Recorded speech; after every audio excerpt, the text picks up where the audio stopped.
ভাঙড়ের বেতাজ বাদশাহ আরাবুল ইসলাম মুখে সাদা কাপড় শক্ত করে বাঁধা, তার ওপর পুলিশের কড়া নিরাপত্তা, একেবারে মাথা হেট করে আদালতে প্রবেশ করলেন ভাঙড়ের প্রাক্তন বিধায়ক। এই ছবি দেখে কেউ বলছেন মুখ লুকোচ্ছেন তাজা নেতা।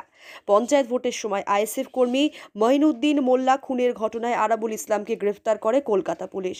রাতে আরাবুলকে লালবাজারে নিয়ে যাওয়া হয়। সেখানে কলকাতা পুলিশের পদস্থ কর্তারা তাকে জিজ্ঞাসাবাদ করে। লালবাজারের লকআপে তার ঠাঁই হয়। মূলত পুলিশ সূত্রে জানা গিয়েছে, যেহেতু আরাবুলের মতো নেতার গ্রেফতারের ঘটনা স্পর্শকাতর, তাই তাকে ভাঙড়ে স্থানীয় থানায় না রেখে লালবাজারের লকআপে রাখা হয়।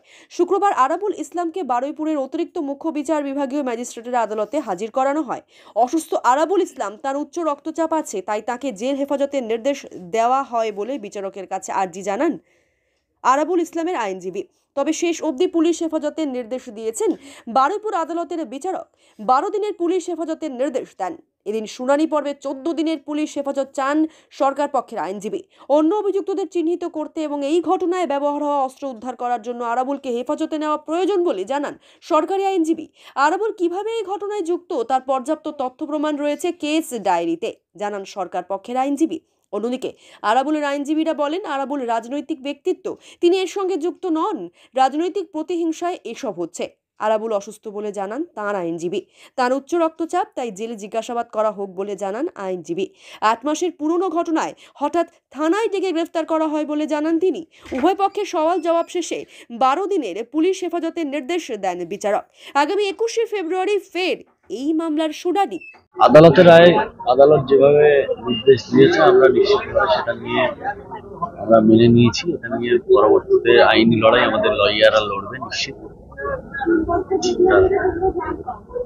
এরপরে কি তোমরা হাইকোর্টে যাবে? সেটা নিয়ে আমাদের লয়াররা চিন্তা ভাবনা করবে। এটা নিয়ে আর অন্য কোনো কিছু কি মনে হলো উদ্দেশ্য সেটা আমি বারবার বলেছি। এটা নিয়ে আর আমি মন্তব্য করতে চাই না।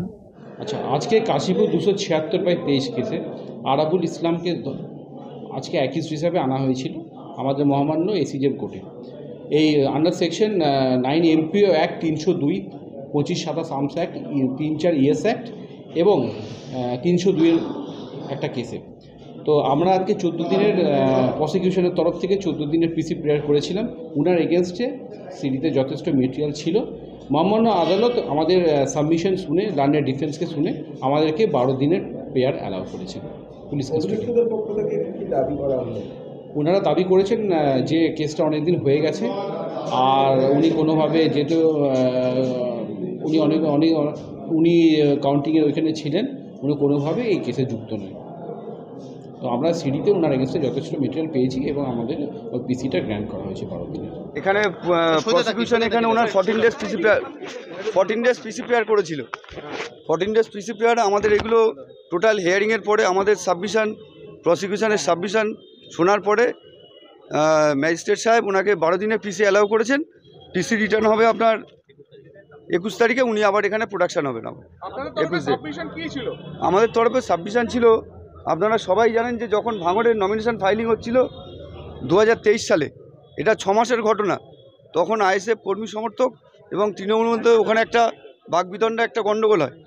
সেখানে প্রায় 3000 সমর্থক উপস্থিত ছিল এবং সেই মিথ্যা মামলায় আরও 2টো মিথ্যা মামলা সেখানে এই মামলার সঙ্গে যুক্ত হয় এবং সেই মামলায় আজকে মিথ্যাভাবে আরাবুল ইসলামকে আমাদের এই কোর্টে প্রোডাকশন করেছে। আপনি রাজনৈতিক ষড়যন্ত্র বা পলিটিক্যাল ভেন্ডেটার কথা বলছেন। হ্যাঁ, বিরোধী। এখানে আইএফের এখানে আমরা আইএসএফের দেখতে পাচ্ছি, চক্রান্ত দেখতে পাচ্ছি। কেননা যেহেতু উনি একজন অসুস্থ মানুষ। হ্যাঁ, সেটা ম্যাডাম অ্যালাউ করেছে। বিজয়গঞ্জ বাজারেই রেখে ওনাকে জিজ্ঞাসাবাদ করবে। সেটা অ্যালাউ করেছে। আচ্ছা, 8 মাস পরে কেন আরাবুল ইসলামকে গ্রেফতার করা হলো এই ঘটনায়? এটা এই মামলায় আমার কাছে যেটা মনে হচ্ছে কোনো চক্রান্তের শিকার উনি। পলিটিক্যালি, যেহেতু উনি একজন পলিটিক্যাল লিডার, জনপ্রতিনিধি, কোনোরকমভাবে পলিটিক্যাল রাইভালিটির শিকার হয়েছে। সৌমিত্র অধিকারী। হ্যাঁ, সৌমিত্র অধিকারী।